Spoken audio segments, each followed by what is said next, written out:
Hello, this is Chang Sing Chang from University Malaysia Kelantan. Thanks for viewing this video.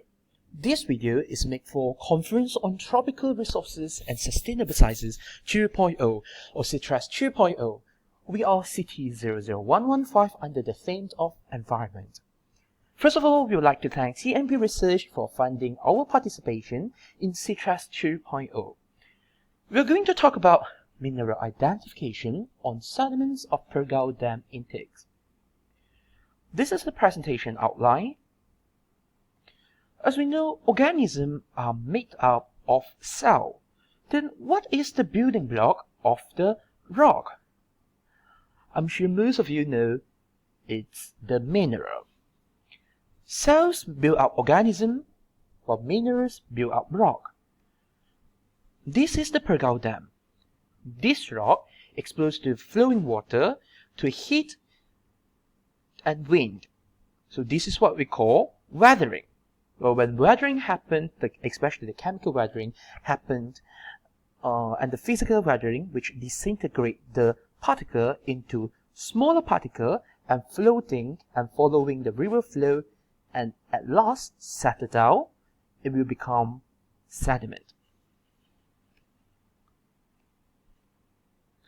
Introduction. Objectives. First objective is to identify the mineral composition of sediments of Pergao Dam intakes. The second one is to determine weathering intensity of Pergao Dam intakes. And the third one is to identify the source rock of the sediment. Methodology. We collected 7 sampling points in November 2019.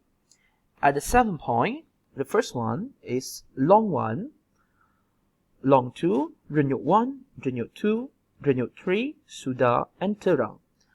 All of them are at the upstream of the artificial dam. As we know, the intakes is the place where they will collect the natural water, the natural body of water into the artificial body of water, which is the dam. Or in our case, this is Pergao Dam. So how to identify the minerals? Now, the most direct way is to use the stereoscope. We can do a direct observation, and this is what we will see. And we can identify them one by one. Okay, so we can identify each of them through their physical characteristics, such as color, its cleavage, is it transparent, or is it translucent or opaque? Well, this is the physical way. How we do another physical way is we want to use X-ray to get a more precise result. So we grind them to less than 63 micrometer. We'll pass through X-ray under XRF, okay, the X-ray fluorescence, to identify the elements or the elemental composition of the sediment, and also to look at the crystallography of the sediment or to identify the minerals. So we will use the COD number, which is the crystallography open database, to identify through the Bruker diffract eval. Okay, so this is the result under the stereoscopic microscope. We see we're comparing 3 of them of 1, 2, 3. They're different, and we can identify the muscovite, the quartz. And this is also the plagioclase, the biotite. Okay. The next one. Okay. When we use XRF, okay, we can identify the oxides. So it will give us the direct oxides. We can see the range is not that different. Means they are from the same source of, almost the same source of rock. Okay. So this is the chemical weathering indices. We use chemical weathering indices to identify the chemical weathering intensity of the source rock and also the sediment. So the first one is the index of compositional variable of ICV, which we are using the iron oxide, potassium oxide, sodium oxide, calcium oxide, manganese oxide, magnesium oxide and manganese oxide, and titanium oxide over the Al2O3, which it means we compare its immobility and mobility by using the index of compositional variability. And the second one, we are using chemical index of alteration and plagioclase index of the CIA or Al2O3 over Al2O3 plus CaO plus Na2O plus K2O times 100.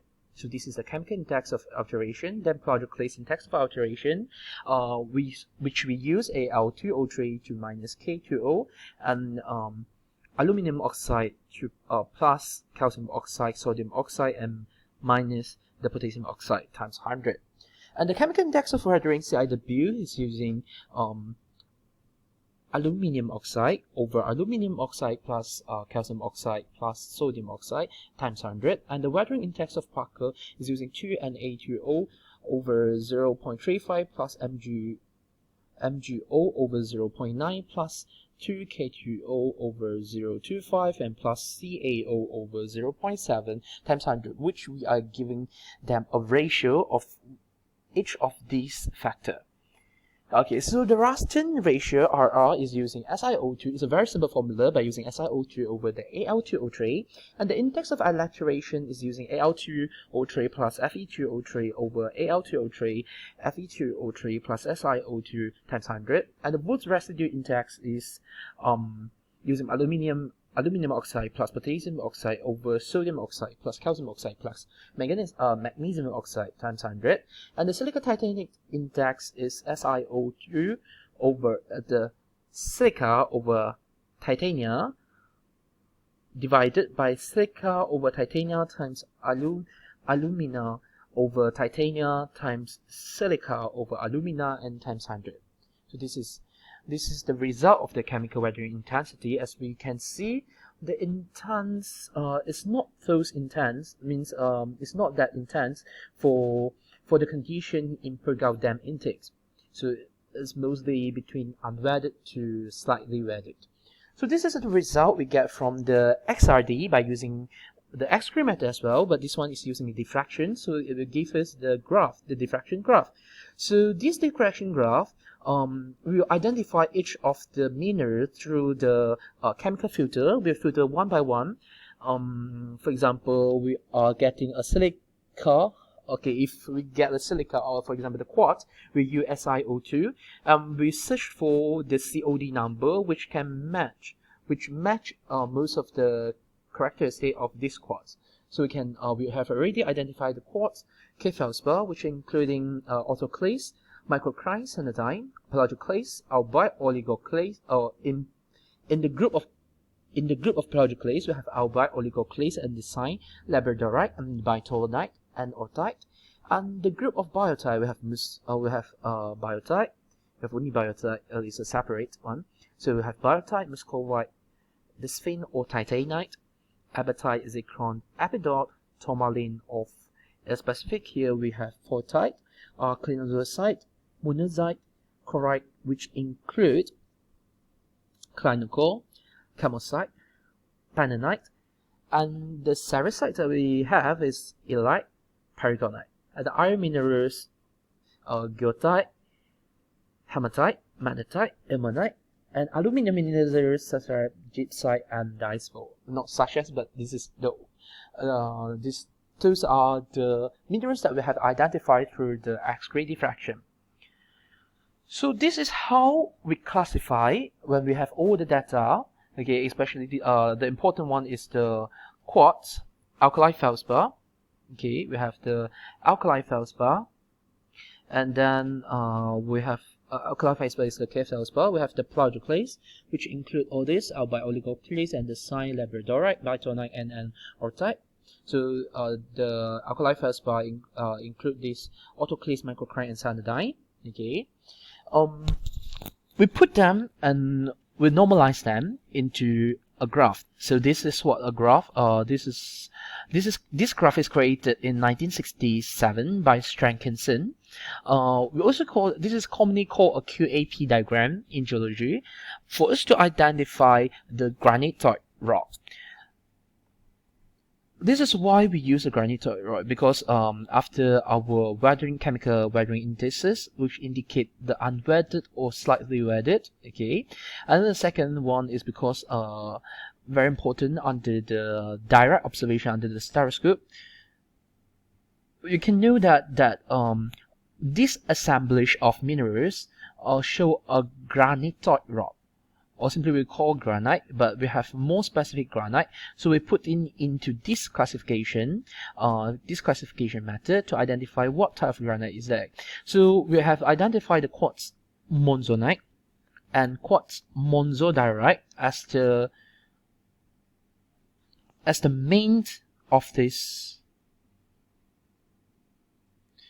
So the conclusion: the minerals identified from the Pergao Dam intake sediments are plagioclase, feldspar, muscovite chlorite, sericite, quartz vein, aluminium minerals, clinososite, biotite, epithet, tourmaline, iron minerals, zircon, bonazite, and ore were only found in Ranyo, and chemical rendering indices unweathered to low weathered, and all the mineral assemblage show the sediments under 1967 Stringency's plutonic rock classification system. The rock is quartz monzonite and quartz monzodiorite. The further correlation and comparative study are still needed to validate the usage of in situ on fluvial sediments to represent the garneted source rock. Thank you so much for lending your time to us, and have a nice day.